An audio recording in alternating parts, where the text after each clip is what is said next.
Alright, it's 2:19 in the morning on day 80. That's June 22nd. It's 27.1 degrees and I'm waking up. Alright, good morning again. It's 4:04 in the morning, 26.7 degrees. Just getting ready to break camp. Of course, 4:04 is a little later than you might be accustomed to at this point. Certainly feels very luxurious to us, I'm sure. Reason for that is past couple days we've been going a little bit later. Past couple days we've been noticing that the snow's been holding up okay a little later into the day. Not sure how or why, if it's elevation or just the type of snow or what in the world's going on. Of course, it's been colder at night, as you might also be able to tell. But so we've been going a little bit later into the day, and frankly, just to make sure that we get the rest we need, decided to wake up a little bit later today and get started. In addition to that, there is Spiller Creek, which is another kind of not super notorious, but potentially kind of like attention requiring crossing that we'll be coming up on in about 1.5 miles or so. Spiller Creek. So we wanted to do that with a little bit of sunlight as well. So if we were to have broken camp at 2 in the morning, obviously we'd close the gap on 1.5 miles well before sunrise, well before we had any sunlight. So breaking camp at 4, shortly after 4, should be able to get some sunlight in 1.5 miles. And then about 6 miles after Spiller Creek, we have Matterhorn Creek, the ostentatiously named Matterhorn Creek. Of course, Matterhorn most famously known for being, a very prominent peak in Europe, which also at least used to adorn the Toblerone chocolate wrapper. So anyways, Matterhorn Creek in about 6 miles after Spiller Creek, so that should be another one that requires a little bit of attention. Aside from that, let's think. Oh, happy birthday, Mom. Today's your real birthday, 22nd of June. That's exciting. Very, very happy birthday. We are in Yosemite. I should have mentioned yesterday, the day before even, that Yosemite is spectacular. Really, really, really a very different sort of land and like mountains and everything. Really, really super. Really, really super. And I think all three of us can kind of feel and sense the mountains changing and changing. We'll just leave it at that. But I think that's about all I got. I think the team's pretty much probably just waiting for me again. So I'm gonna go ahead and throw my pack on and we'll get moving, and I'll talk to you later.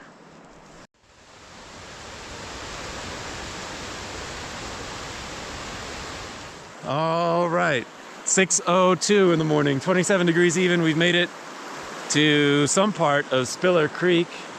So we hiked probably about 1/2 mile, maybe 0.6 mile upstream of where the PCT crosses this waterway. And now we're just a touch upstream of where Spiller Creek splits. So this will be the northern or eastern fork, I suppose. Okay, we're gonna cross here, and then we'll have to take the next fork in a very short time. But it doesn't look too terribly much different than the two we did yesterday afternoon. Maybe a touch deeper, maybe a touch faster. But yet again, we have a good few hundred feet of run out of sort of comparable conditions downstream. And there aren't any big rapids and big rocks in certain death type scenarios for another 1,000 feet or so downstream. So plenty of time to think about all your life mistakes before you hit those rocks. But as I said, it's 27 degrees and I am in pants and sandals, or shorts, whatever, boxers and sandals. So I'm gonna hurry up and get across this bugger, and should be great. Yet again, I'll stretch out my trekking poles. I will snap just my waistband on my pack and leave off the buckle on my fanny pack. I'll be facing upstream, I expect. Another detail that we kind of learned the hard way over on Whitney Creek a few weeks ago is if you do wear Injinjis or whatever socks you wear, make sure they're right side out before you cross, because the minute I get to the other side, I'm going to be very, very eager to put on dry socks. So I think that's all I got for now. See you on the other side. You guys, anything? Hey, everybody, feet are cold. Yeah, feet are cold. Getting colder.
like 12, 15, 57.6 degrees. Made it to Matterhorn Creek here behind us. We're actually just a little bit, some distance downstream of where the PCT crosses officially, but it's just the direction where the boot pack brought us down this hill back here. So if you're wondering why it took so long to go 6 miles, well, the group kind of got a little separated and took a little while to reconnect. But luckily everyone's just fine. Everyone found their way healthily and happily, and so no worries at all. Then we stopped to get lunch here, just to kind of had to dry out some gear from last night and had to throw some food down the gullet. So anyways, Matterhorn looks okay. Doesn't look too terrible here at all. There's another slightly wider, slightly calmer spot just upstream a little bit, maybe 150, 200 feet. I think we'll probably head over there and cross, and yet again, just down to sandals and boxers. So that should be fine, no worries at all. Should get across this, and then I think we have about 4 miles or so to get to Benson Pass, B-E-N-S-O-N, Benson Pass. So I'll check in with you guys over there.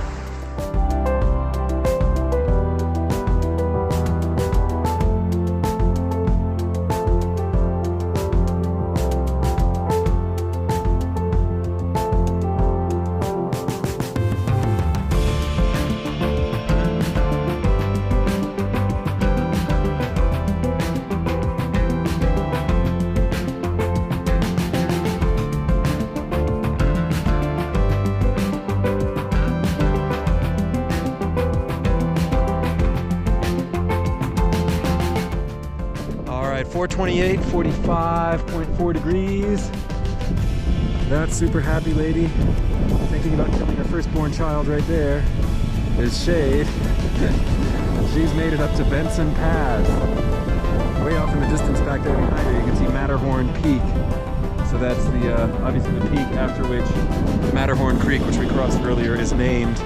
And then looking off, pretty sure the west off here, that very unique looking mountain, it's called Volunteer Peak there, that super prominent one. So, Benson Pass, yay! I think we got just one more pass before Sonora Pass, so that's pretty cool. All right, we gotta get to camp, it's late.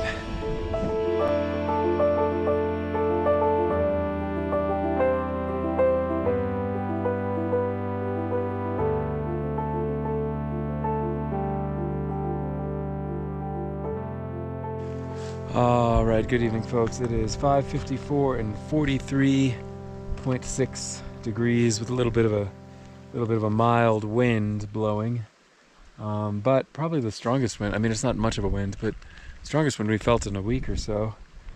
Made it to home for the night, just under a mile from the pass, from Benson Pass. This is mile 968.4.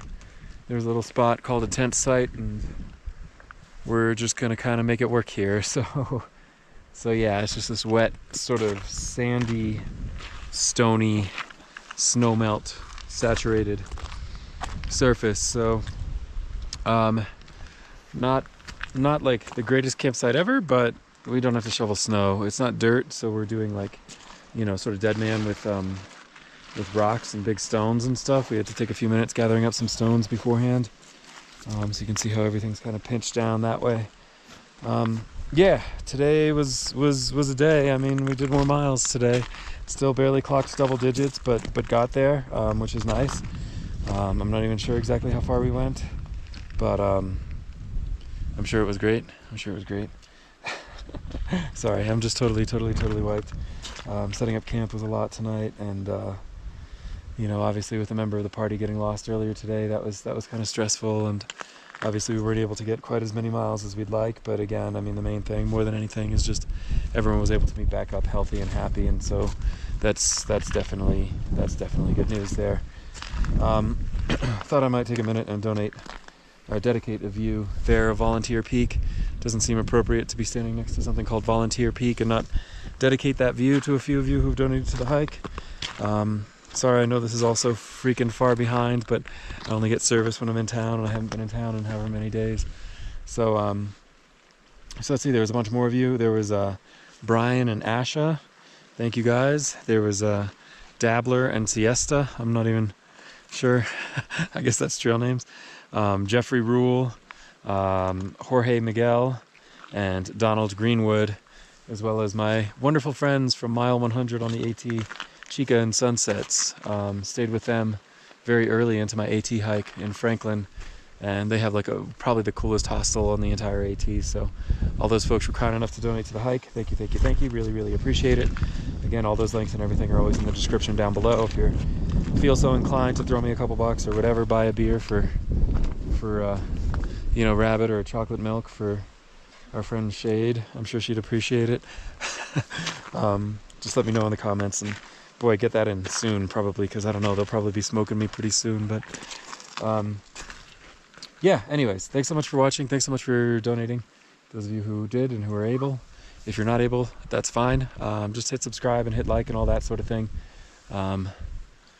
Yeah, still only like 50% of the people who watch these videos are subscribed, so hit subscribe and stuff. I'm totally exhausted, and I haven't yet had dinner, so I'm gonna cook. I'm gonna go to sleep. Hopefully those dark clouds don't turn into anything, and I'll talk to you guys tomorrow.